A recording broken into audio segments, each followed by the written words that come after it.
Bakit ang dami tao sa Paportabo? Dapat mawala na lang lahat ng mga Indio dito.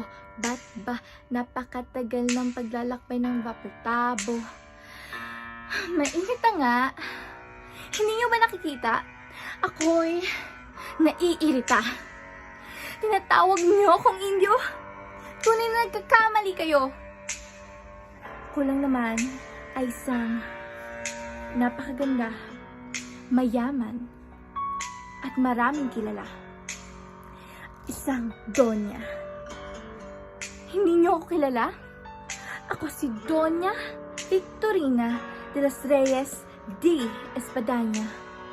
Palibhasa, kayo ay propesita, hampas lupang Indio.